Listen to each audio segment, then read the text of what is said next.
ये कहानी है कानपुर के बगल में स्थित एक छोटे से गांव की। इस प्लेस के बारे में मुझे भी ज़्यादा जानकारी नहीं है, क्योंकि ये कहानी मुझे बहुत टाइम पहले सुनाई थी मेरे ही एक दोस्त ने। तो मुझे उस गांव का नाम भी ध्यान नहीं है और ज़्यादातर इस गांव के बारे में पता भी नहीं है। तो इन सभी बातों को छोड़ते हुए बढ़ते हैं कहानी की तरफ। इस कहानी का मेन कैरेक्टर सचिन है। उस गांव में सचिन और उसका परिवार रहता था।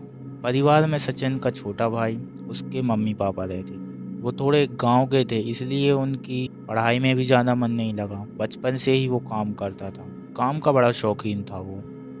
बचपन बीतता गया और वो बड़ा हो चुका था अब, और उसे अब कहीं के काम भी नहीं मिल रहे थे। उसका एक छोटा भाई भी था जिसकी पढ़ाई के लिए उसे हर माह मोटी रकम चुकानी पड़ती थी, और घर के खर्चे भी तो चलाने पड़ते थे।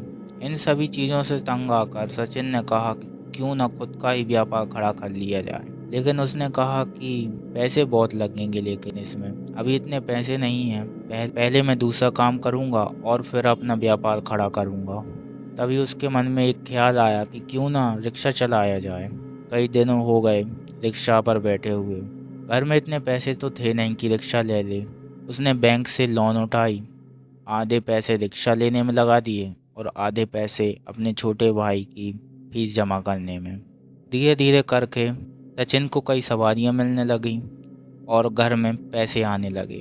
कई बार तो इतना होता कि गांव की सवारी कभी कभी शहर की ओर जाने होती थी, तो न दिन देखता न रात, अपनी सवारी को लेकर शहर की ओर भी चला जाता।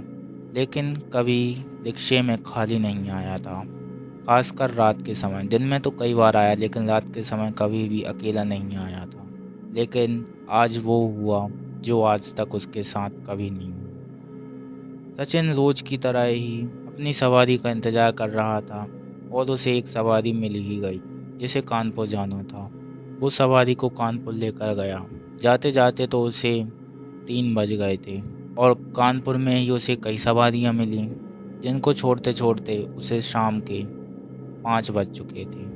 वो शाम के 5 बजे से कानपुर से रवाना हुआ, और गांव की रोड पकड़ते पकड़ते उसे शाम के 8 बजे अकेला आना पड़ा। वह रेडियो पर गाना सुनते सुनते आ रहा था। अचानक से उसके सामने ऊबड़ खाबड़ रोड आ गई, और सचिन को एक बात ध्यान में आई कि ये जिस जगह से जा रहा हूँ मैं, उस जगह पर बहुत सारी घटनाएं घटित हो चुकी हैं। दोस्तों, वहाँ पर कई सारी घटनाएं घटित हो चुकी थी जो कि भूतिया थी, और सचिन इन सभी चीज़ों में पड़ना नहीं चाहता था। उसने रेडियो की आवाज़ और तेज कर ली, लेकिन कुछ समय बाद रेडियो बंद हो गया। उसने सोचा कि शायद तक सिग्नल नहीं मिल रहे होंगे। उसने अपना मोबाइल निकाला और तेज आवाज़ में गाने बजाने लगा, और साथ में खुद भी तेज आवाज़ में गाने लगा। कुछ टाइम बाद मोबाइल भी बंद हो गया। उसने कहा कि अरे, मैंने दिन भर से मोबाइल चलाया नहीं, बैटरी फुल थी, लेकिन फिर भी कैसे बंद हो गया। उसके रोंगटे खड़े हो गए। दोस्तों, जब हम ऐसी जगह पर से जाते हैं जहाँ पर भूतिया घटनाएं हो चुकी होती हैं, तब हमें अलग ही फीलिंग आती है। उसके साथ भी वही हुआ। उसके रोंगटे खड़े हो गए और वही वाली फीलिंग आने लगी। उसके सिर से पसीने की धार बहने लगी, जो कि टपकते हुए उसके गाल पर आ रही थी। सामने एक बूढ़ा व्यक्ति खड़ा था, जो कि सचिन से लिफ्ट मांग रहा था। सचिन ने कहा, चलो ठीक है, कोई तो मिला जो मुझसे लिफ्ट मांग रहा है, अब हम दोनों आराम से चले जाएंगे। सचिन ने रिक्शा रोका और उसे लिफ्ट दे दी। उस बूढ़े व्यक्ति ने कहा, बेटा सीधा चलो और कुछ देर बाद मुझे छोड़ देना। फिर भी सचिन ने पता पूछा कि कहाँ पर छोड़ना है आपको। बूढ़े व्यक्ति ने कहा कि जब मेरे घर का रास्ता आ जाएगा तब मैं तुम्हें बता दूंगा। सचिन ने कहा कि बड़ा अजीब व्यक्ति है। सचिन ने रिक्शा स्टार्ट किया और बढ़ा दिया आगे की तरफ। सचिन उससे बात करने की कोशिश करता, लेकिन वो बूढ़ा व्यक्ति सीधा बैठा हुआ था, कुछ बात भी नहीं कर रहा था। अचानक से बूढ़े व्यक्ति ने कहा कि मेरा रास्ता आ गया है, मुझे यहीं पर उतार दो। सचिन ने कहा, रास्ता तो सुनसान है, आपका घर यहाँ पर कहाँ है। बूढ़े व्यक्ति ने कहा कि कुछ कदम पर ही मेरा घर है, मुझे यहाँ पर उतार दो। सचिन ने कहा, जैसी आपकी मर्जी। रिक्शा बंद किया और उस बूढ़े व्यक्ति को वहीं पर उतार दिया।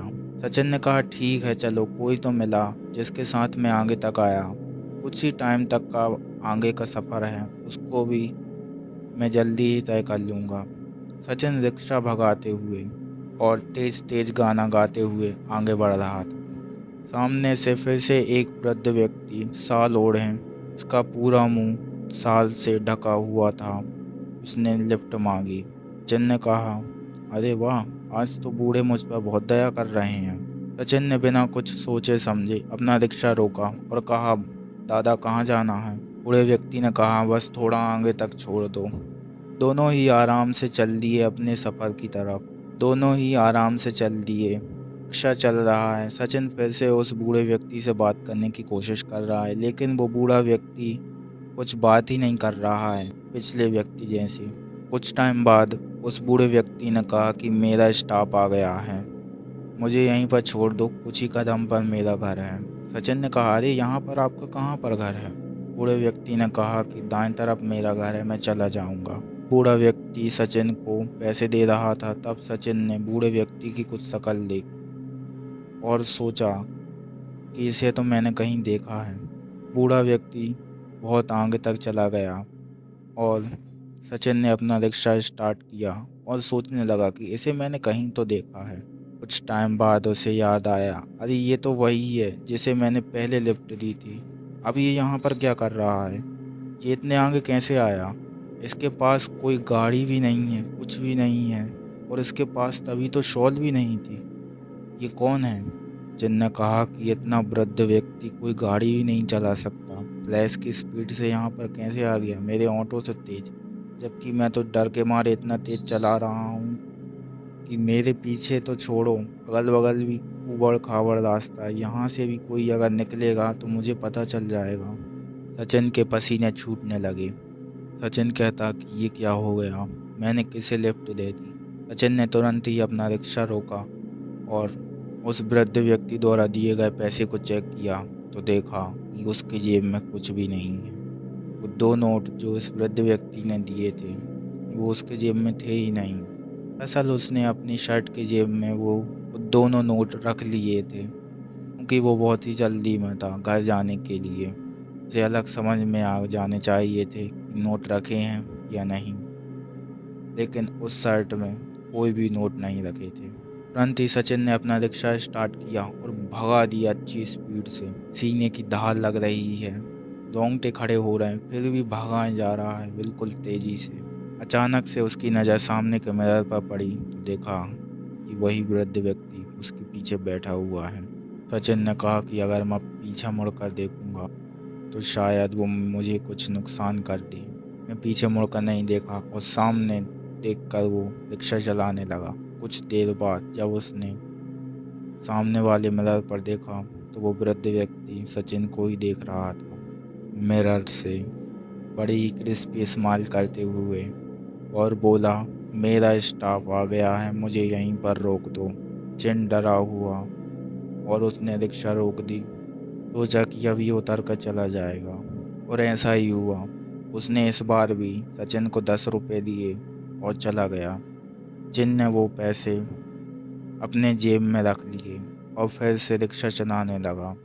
उसने मिरर में देखा तो वहाँ पर पीछे कोई नहीं बैठा था। उसने चैन की सांस ली और कहा कि अब तो पीछा छूट गया है इससे। जब उसने दूसरी बार मिरर में देखा तो वही वृद्ध व्यक्ति उसे पीछे से देख रहा था और बड़ी ही क्रिस्पी स्माइल कर रहा था।